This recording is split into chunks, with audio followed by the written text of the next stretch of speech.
channel Ngulik Horor.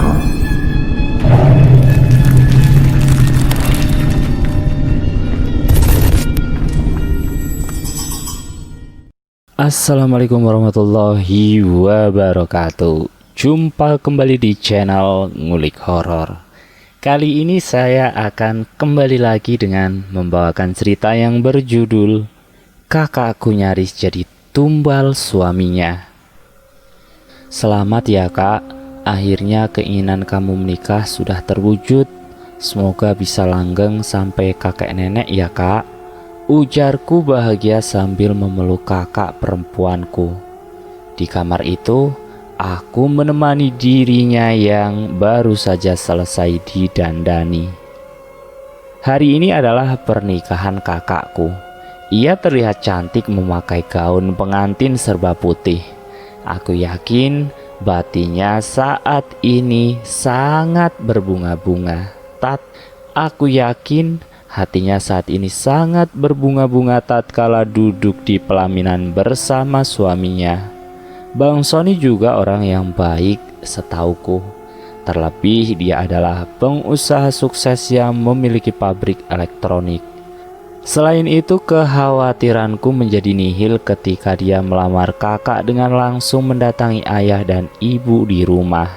Pernikahan itu berjalan meriah. Semua tamu undangan tak henti-hentinya memberi selamat kepada kakakku dan suaminya. Lagu-lagu cinta terus dikumandangkan. Aku melihat wajah bahagia kakak dan orang tuaku di pelaminan dari kejauhan. Namun kebahagiaan itu seakan runtuh begitu saja. Kemegahan pesta pernikahan hingga doa-doa yang menyertai kebahagiaannya hilang di telan bumi. Kakakku tiba-tiba saja bertingkah aneh. Singkat cerita, beberapa bulan setelah pernikahan berlangsung, kakakku kena demam. Tapi demam itu tak kunjung sembuh.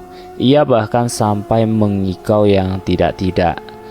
Pernah suatu hari ia seperti kesurupan setan dan mengobrak-abrik kamarnya. Keluargaku sudah membawa ke rumah sakit manapun. Tapi sampai sekarang pun tidak ada dokter yang bisa mendeteksi penyakit yang dideritanya. Karena putus asa kami pun memanggil tokoh agama untuk menghilangkan apapun yang sedang mengganggu kakakku itu. Tapi mereka juga tak mampu melawan kekuatan yang ada di dalam tubuh kakakku. Bahkan banyak dari mereka yang justru diganggu dengan kekuatan itu. Ada yang diikuti setiap berjalan di malam hari. Ada pula yang jatuh sakit gara-gara mencoba memberikan kakak pertolongan. Kami kelimpungan, sudah tidak tahu bagaimana cara menyembuhkan kakakku. Terlebih kakakku kini sedang hamil tua. Kami khawatir keadaan kakak yang kambuh-kambuhan itu mempengaruhi janinnya nanti. Sampai suatu hari, ada seorang nenek tua renta yang berkunjung ke rumah kami. Katanya ia mendengar kabar seorang perempuan yang punya penyakit aneh. Nenek itu kemudian kami tuntun ke kamar kakak. Setelah melihat kondisi kakakku, nenek itu perlahan merapal mantra. Suaranya merdu sekali. Mantra yang terdengar seperti lantunan ayat suci itu menyejukkan hati siapapun yang mendengarnya. Kemudian nenek menyuruh aku dan orang tuaku untuk memegangi kakakku. Kakakku tiba-tiba meraung. Kemudian ia menunjuk ke arah perutnya sendiri sambil memelototi nenek itu. "Siapa yang mengutusmu ke tubuh ini?" tanya nenek itu. "Tuan Budiman," hahaha, jawab kakakku disertai tawanya yang keras. Kemudian nenek itu menyuruh kami melepaskan kakak. Seakan terlepas dari mantra itu, kakak kemudian kembali tenang. Kami menuntunnya untuk rebahan di kasurnya. Setelah selesai mengurus kakak, kami keluar kamar untuk menanyakan beberapa hal kepada nenek itu. "Jadi apa yang terjadi sama anak saya, Nek?" tanya ibuku. "Ternyata dia sedang dirasuki oleh genderuwo yang sengaja dikirim oleh seseorang. Dengan begitu, ia akan diganggu sampai meninggal. Selanjutnya, ia akan dijadikan tumbal pesugihan, jelas nenek. Seketika kami lemas mendengar hal tersebut. Maksud nenek, kakak saya akan dijadikan tumbal untuk pesugihan yang dilakukan seseorang gitu. Siapa itu orangnya, Nek? Tanyaku dengan panik. Orang dekat, jawab nenek dengan singkat. Kami bertukar pandangan. Setauku tidak ada dari keluarga kami yang menyimpan rahasia hitam seperti itu. Hampir semua keluarga kami mencari penghasilan dari pekerjaan yang halal. Suaminya, nenek melanjutkan. Mendengar itu sontak kami tidak percaya. Kami mengira dia adalah orang baik selama ini. Betapa terkejutnya kami saat mengetahui ia rela mengorbankan istrinya sendiri demi pesugihan yang dijalaninya. Kami juga baru sadar kalau Budiman adalah nama terakhir Bang Sony. Dia tidak hanya ingin mengambilnya istrinya, tetapi juga janin yang ada di dalam kandungan anakmu. Makanya dia menunjuk perutnya saat aku tanyai.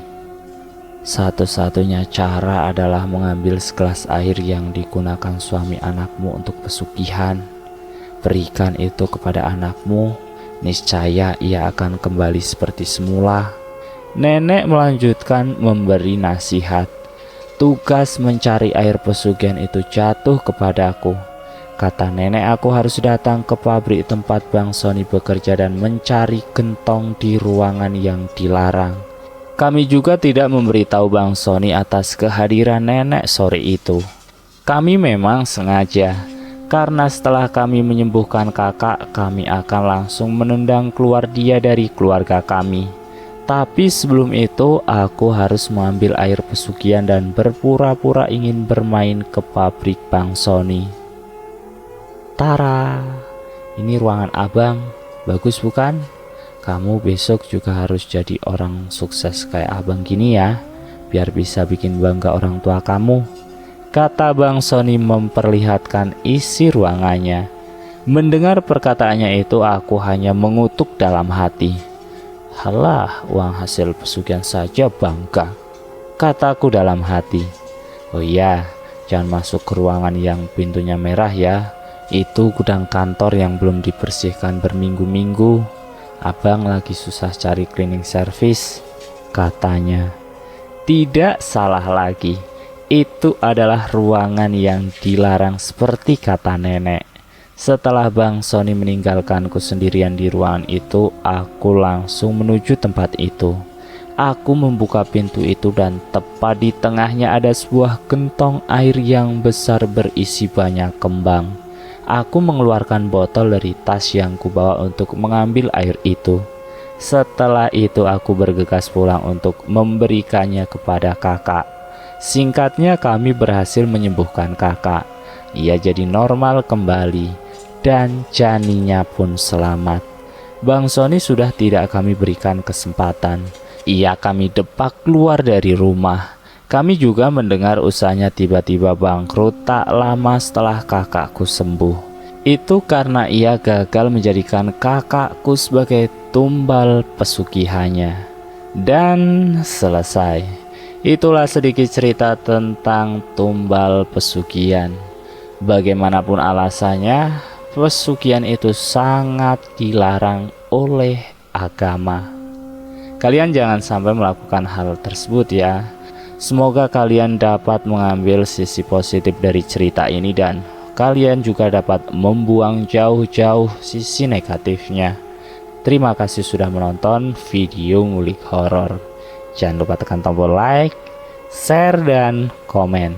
Tekan subscribe untuk mengikuti video kami selanjutnya ya. Wassalamualaikum warahmatullahi wabarakatuh.